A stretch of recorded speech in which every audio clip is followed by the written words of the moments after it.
Enforcement ഒരു നീക്കം നടത്തുന്നുണ്ട്. അതുകൊണ്ട് എപ്പോൾ വേണമെങ്കിലും ഒരു ആക്ഷൻ പ്രതീക്ഷിക്കാം. നീയൊന്ന് ഡൽഹിക്ക് പോയേ മതിയാവും. കെട്ടേണ്ട അടുത്തൊക്കെ നേരത്തെ കെട്ടിയില്ലെങ്കിൽ കാര്യങ്ങൾ കൈവിട്ടു പോകും. അറിയാം.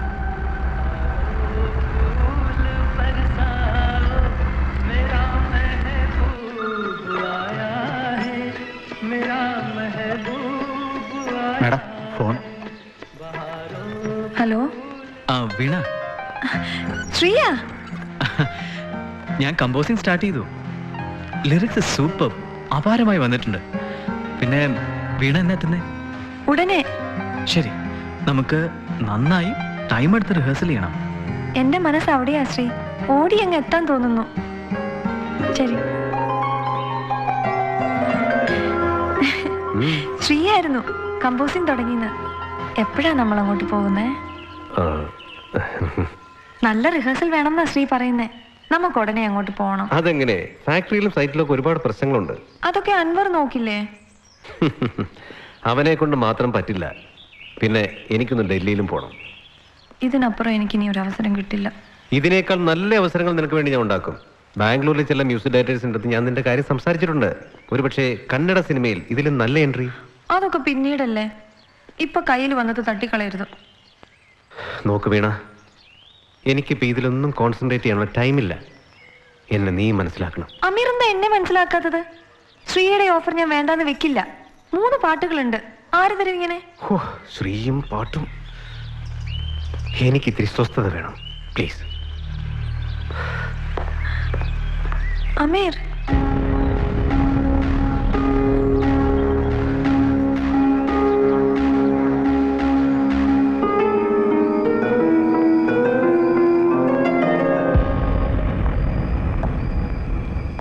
വീണ എവിടെ? റൂം അല്ലേ ഉണ്ട്.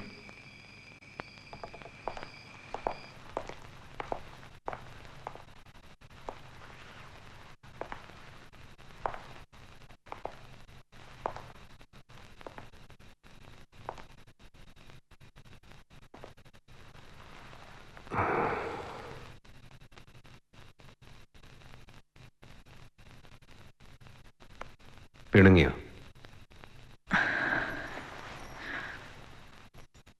ഒന്ന് ചോദിച്ചാൽ ദേഷ്യപ്പെടരുത്. ഞാൻ പാടുന്നത് അമീറിന് ഇഷ്ടമല്ലേ എന്ന് ഞാൻ പറഞ്ഞു. അമീറിനെ എനിക്ക് വിശ്വാസമാണ്. പക്ഷേ ഓരോ ദിവസം തുടങ്ങുമ്പോഴും എനിക്ക് പാടാൻ അവസരം ഒരുക്കുന്ന ആ അമീറിനെ ഞാൻ കാത്തിരുന്നത്. മഴ നനയുമ്പോ വേണ്ട, നിന്റെ ശബ്ദം പോകുമെന്ന് പറയുന്ന ഒരാളെ, ഉച്ചവേലി നടക്കുമ്പോ പനി പിടിക്കരുത്, നീ പാട്ട് പാടേണ്ടവളാന്ന് പറയുന്ന ഒരാളെ, അങ്ങനെ ഒരു അമീറിനെ എനിക്ക് വേണ്ടത്.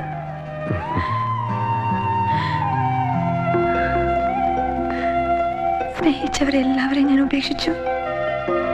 അപ്പ, ഉസ്താദ്, എല്ലാവരും എന്നെ വെറുത്തു.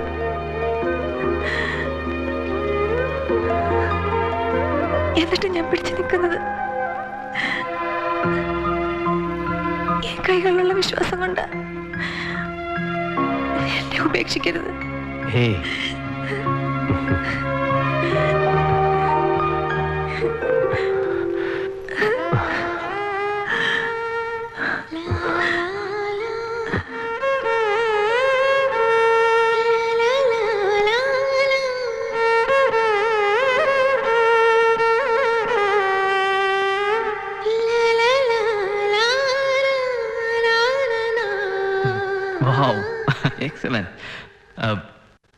സാറിന് ബോറടിച്ചിട്ടുണ്ടാവും അല്ലേ?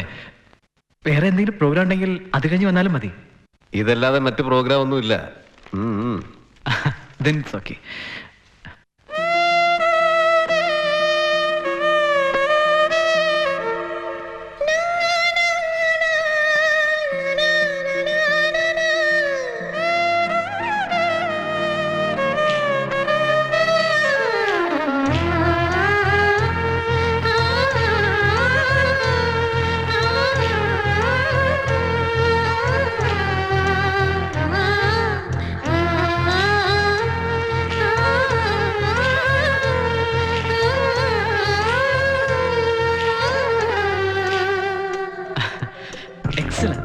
Very good.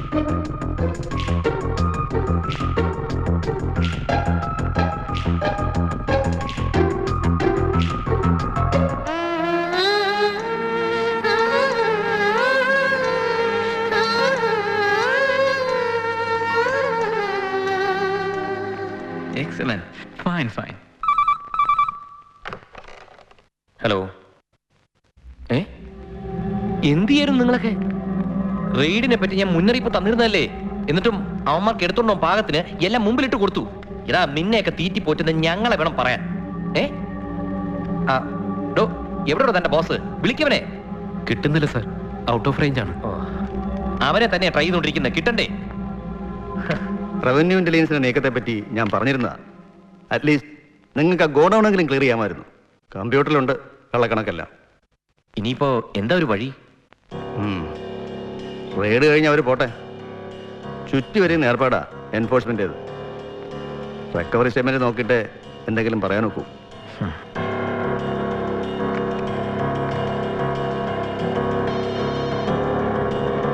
ഹലോ. കെട്ടിയുള്ള പാട്ടും കേട്ട് അവിടെ ഇരുന്നോ? ബ്ലൂ ഹിൽസിലെ ഫാക്ടറിയിൽ റെയ്ഡ് നടക്കുക. പിന്നെ എൻഫോഴ്സ്മെന്റ് സീല് വെച്ച് പൂട്ടിയാ തീർന്നു അതോടെ എല്ലാം. നമ്മുടെ ആളുകളൊക്കെ അവിടെ എന്ത് ചെയ്യുക? അവരെന്ത് ചെയ്യാൻ? മുകളിൽ നിന്നുള്ള ഓർഡറാണ്. അന്നേ ഞാൻ പറഞ്ഞതല്ലേ ഡൽഹിയിൽ പോയി വേണ്ടത് ചെയ്യാൻ. അപ്പോ നിനക്കവളുടെ പാട്ടാണ് വലുത്. തൽക്കാലം നീ ഒന്ന് മാനേജ് ചെയ്, ഞാൻ ഉടനെ എത്തിക്കോളാം. ശ്രീയെ സമ്മതിക്കണം. 3 സോങ്സും 3 ടൈപ്പ്. എന്താ അമീർ ഒരു ടെൻഷൻ? അൻവർ വിളിച്ചിരുന്നു. അവിടെ ഫാക്ടറിയിൽ ഒരു റെയ്ഡ്. ഞാൻ അവിടെ ഇല്ലാത്ത കൂടുതൽ കുഴപ്പമായി. സോറി അമീർ, ഞാൻ കാരണം. ചേ, എന്താ നീ ഇങ്ങനെ? റെയ്ഡും കേസും ഒക്കെ എൻ്റെ ബിസിനസ്സിൽ സാധാരണമാണ്. അതൊന്നും ഓർത്ത് നീ ടെൻഷൻ ആവണ്ട. നോക്ക്, നാളെ റെക്കോർഡിംഗ് ഉള്ളതാണ്. B smart.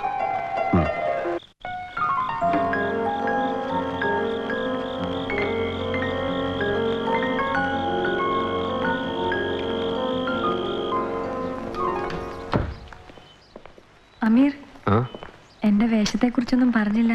ഓ സോറി. ബ്യൂട്ടിഫുൾ. ആ ആഹാ, നേരെ ഇങ്ങ് പോന്നോ? സോറി വീണ, എന്താ? ഇന്നത്തെ റെക്കോർഡിംഗ് പോസ്റ്റ്പോൺ ചെയ്തു. പ്രൊഡ്യൂസർക്ക് ഉദ്ദേശിച്ച ഫിനാൻസ് ശരിയായിട്ടില്ല. ഒരു 1-2 ആഴ്ച കൂടി തള്ളിവെക്കണം എന്നാണ് പുള്ളി പറയുന്നത്. ഷോ, വല്ലാതെ ആശിച്ചു പോയി അല്ലേ വീണ? എനിക്കും വിഷമമുണ്ട്. മാറ്റി വെച്ചല്ലേ പറ്റൂ. Just 2 weeks. പുതിയ ഷെഡ്യൂൾ ഞാൻ അറിയിക്കാം. ഇനിയിപ്പോൾ സ്റ്റുഡിയോയിൽ പോയി ക്യാൻസൽ ചെയ്ത് എല്ലാവരെയും അറിയിക്കണം. വരട്ടെ. ഈ സിനിമയിലും ബിസിനസ്സിലും ഒക്കെ എങ്ങനെയാ? ഇത്തരം തിരിച്ചടികളുണ്ടാവും. പക്ഷെ തളരാതെ നമ്മൾ മുന്നോട്ട് പോകണം. ഇതിപ്പോ ഡേറ്റ് ഒന്നും മാറിയിട്ടേ ഉള്ളൂ. നമുക്ക് ഇന്ന് തന്നെ അങ്ങ് മടങ്ങിയാലോ? പോകാം. അമീറിന് വേറെ 100 പ്രശ്നങ്ങളുള്ളതല്ലേ.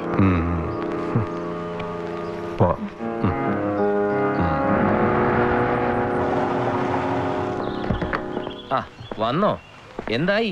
ഭാര്യ വലിയ പാട്ടുകാരിയാക്കിയോ? നീ എന്താ കളിയാക്ക? ഒരു ഫാക്ടറി പൂട്ടി സീല് വെച്ചു. എൻഫോഴ്സ്മെന്റ് കേസ് വേറെ. എടാ, ഇതൊക്കെ നമ്മൾ ഒത്തിരി കണ്ടതല്ലേ, നേരിടണം. പക്ഷേ ഒഴുകിപ്പോയത് ലക്ഷങ്ങളാണ്. ആ നഷ്ടം ഞാൻ കാര്യമാക്കുന്നില്ല. അതിനേക്കാൾ വലുതാണല്ലോ നീ നേടിയത്, പാട്ടുകാരുടെ ഭർത്താവ് ഉദ്യോഗം. ഇനി ഞാനായിട്ടൊന്നും പറയും. പക്ഷെ ഒരു കാര്യം, ആ റെയ്ഡ് നമുക്ക് ഒഴിവാക്കാമായിരുന്നു. പിന്നെ കപ്പല് മുങ്ങിത്തുടങ്ങി, ഓർത്താന്നല്ല. ഞാൻ പോവാ.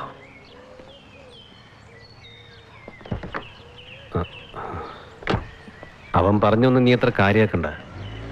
ഒരു ക്രൈസിസ് ഉണ്ട്, അത് ഞാൻ നേരിട്ട് കൊള്ളാം. എനിക്കിപ്പോ നിന്റെ പാട്ടാണ് പ്രധാനം. അമീർ എന്നോട് കാണിക്കുന്ന ഈ സ്നേഹം കാണുമ്പോ ഞാനിതൊക്കെ എങ്ങനെയാ തിരിച്ചു തരാ? എനിക്ക് നിന്റെ സ്നേഹം മാത്രം മതി.